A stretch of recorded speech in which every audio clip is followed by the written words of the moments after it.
Gold trusted gold buyers తాకట్టులో ఉన్న బంగారాన్ని విడిపించి ఈ రోజు ఉన్న మార్కెట్ ధరకే కొనబడును.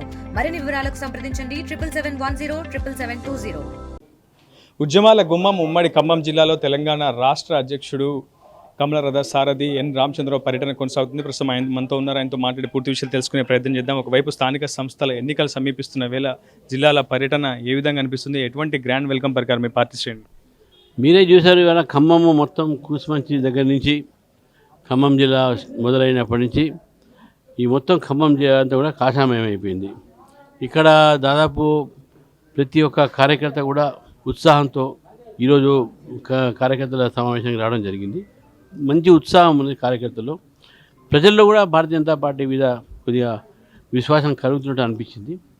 ఈ యొక్క పర్యటనతో ఖమ్మం జిల్లాలో తప్పకుండా భారతీయ జనతా బలోపేతం అవుతుందని చెప్పేసి భావిస్తున్నాను. ఇతర జిల్లాలతో పోలిస్తే ఉమ్మడి ఖమ్మం జిల్లా వ్యాప్తంగా పార్టీ కోసం ప్రాణం పెట్టి పనిచేసే కార్యకర్తలు ఉన్నారు. కానీ మొదటి నుంచి కూడా తెలంగాణ బీజేపీ రాష్ట్ర శాఖ ఖమ్మం జిల్లాపై సరైనటువంటి దృష్టి సారించలేదని ప్రధానంగా ఉన్నటువంటి వాదన కూడా. ఈసారైనా ఖమ్మం జిల్లాపై దృష్టి సారిస్తారా? స్థానిక సంస్థల ఎన్నికల్లో ఎటువంటి వ్యూహంతో ముందుకు వెళ్ళబోతున్నారు?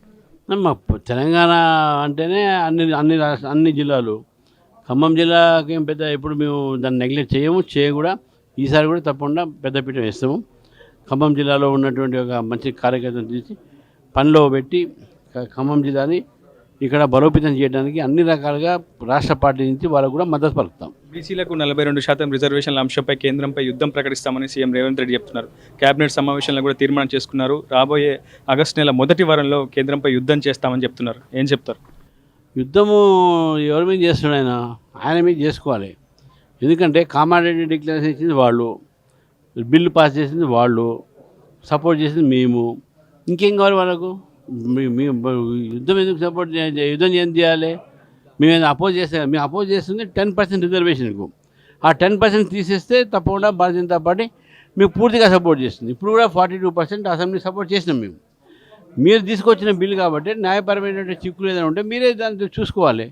మాకేమైనా మా తరఫు నుంచి ఏమైనా ఉంటే మళ్ళీ మీరు అసెంబ్లీ పెట్టండి, ఆ సెషన్లో మళ్ళీ మాట్లాడుకుందాం. అంతేగాని మీరు ఈ ఓబీసీలకు తప్పుదారి పట్టించి చిత్తశుద్ధి లేనటువంటి మాటలు ఇవన్నీ కూడా. ఎన్ రామచంద్రరావు మంచి రైటర్, కానీ తెలంగాణ బీజేపీకి కావాల్సింది ఫైటర్ అన్నారు ఎమ్మెల్యే రాజాసింగ్.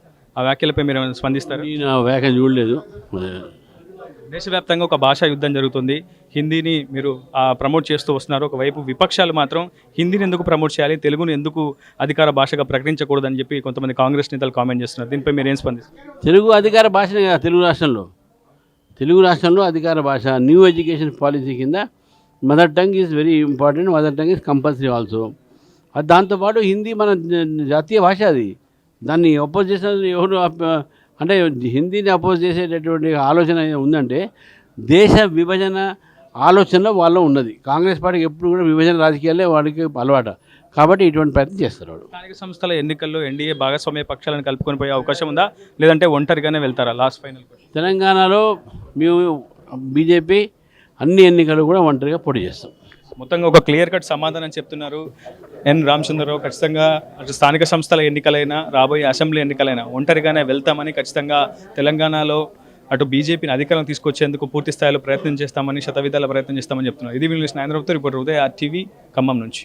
తెలుగులో ఫాస్టెస్ట్ న్యూస్ ఇప్పుడు కొత్త అవతారంలో 5 సెకండ్లోనే పూర్తి వార్తా సమాచారం మీ చేతిలో. సోషల్ మీడియా ట్రెండ్స్ మీ కళ్ళ ముందుకే live TV and voice search ఆప్షన్స్తో ఇప్పుడే డౌన్లోడ్ చేయండి. యాప్ లింక్ డిస్క్రిప్షన్లో ఉంది.